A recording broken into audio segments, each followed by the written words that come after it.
एक दिन स्कूल से वापस आकर मैं अपने कपड़े बदलने लगी तो मैंने पहले तो अपनी कमीज़ उतारकर साइड में फेंक दी। मैंने बस फ्रॉक पहना हुआ था और मैं जाकर अलमारी से दूसरे कपड़े लेने लगी। तभी अचानक पीछे से आकर मेरे जीजा जी ने, मैं गिड़गिड़ाती रही लेकिन वो नहीं माने और उन्होंने मेरे साथ जो किया उससे तो मेरी रूह काम गई। मेरा नाम रीना है, मेरी उम्र 18 साल है। मैं कक्षा 10 में पढ़ती हूँ। अभी 1 साल पहले ही मेरी बड़ी बहन की शादी हुई और वो अपने पति के साथ अपने ससुर मेरे जीजा जी की दिल्ली में साड़ियों की दुकान है। घर में हम 2 ही बहनें हैं। जीजा जी आज अपने व्यापार के सिलसिले में लखनऊ आए और 3 दिन जीजा जी हमारे यहाँ ही रुकने वाले थे। उन्हें देखकर बड़ी खुशी हुई। जीजा जी काफ़ी हैंडसम। उनके आ जाने पर मैंने तैयार कर लिया था कि रात को उनसे ढेर सारी बातें करूँगी। खाना खाने के बाद मैंने जीजा जी का बिस्तर एक कमरे में लगा दिया था।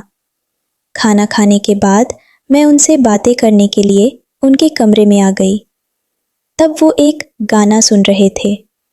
मुझे पहला किस्सा ही कुछ इस प्रकार था कि मैं शर्म से पानी पानी हो गई। किस्सा सुनाते वक्त बीच में जीजा जी ने मेरा कोमल हाथ अपने हाथों में ले लिया, पर हल्के से दबाते हुए बोले, कहानी पसंद आई साली साहिबा? मैं जवाब नहीं दे पाई। अपना हाँ मैंने बहाना बनाया, अरे कहाँ चली, यही सो जाओ। जीजा जी ने मेरी कलाई पकड़ ली और एक झटके से मुझे खींच लिया और मुझे चूक कर। जीजा जी ने बिना मौका गवाए मुझे चूम लिया। मेरे सारे शरीर में जैसे बिजली का करंट लग गया हो। शर्म और घबराहट, उस रात मैं सो नहीं पाई। सारी रात करवटें बदलती रही। अगली सुबह मैं स्कूल चली गई।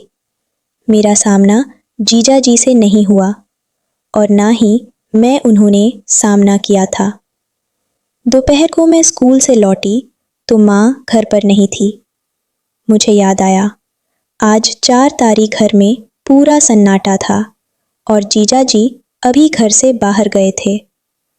मैंने घर का दरवाज़ा अंदर से बंद कर दिया और अपनी स्कूल की ड्रेस उतारने लगी ताकि अगले दिन फिर से इसे इस्तेमाल की जा सके।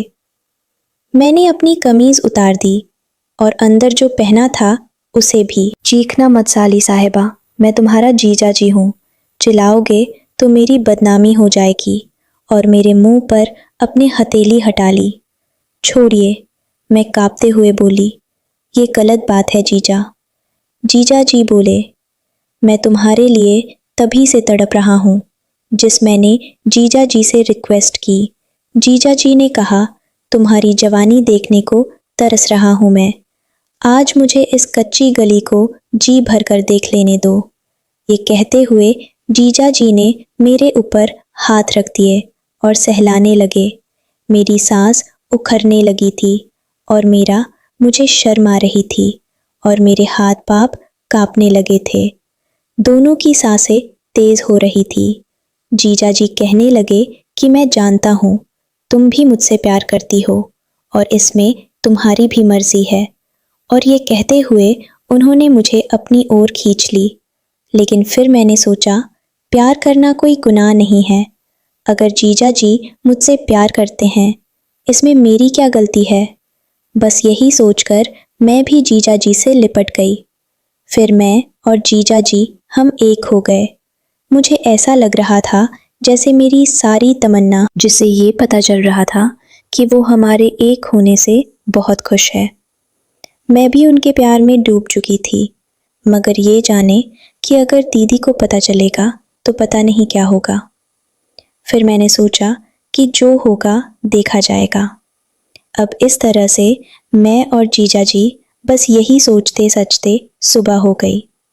अगली सुबह मेरे फेस पर अलग ही ग्लो था। उसके बाद मेरा जीजा जी को देखने का और बात करने का नज़रिया बिल्कुल ही बदल गया। अगले 6 दिनों तक मैंने जीजा जी के साथ खूब मस्ती और मज़े किए। उसके बाद अपना वक्त बिताते हैं। तो दोस्तों, कैसी लगी आपको ये कहानी? मुझे कमेंट करके ज़रूर बताएं।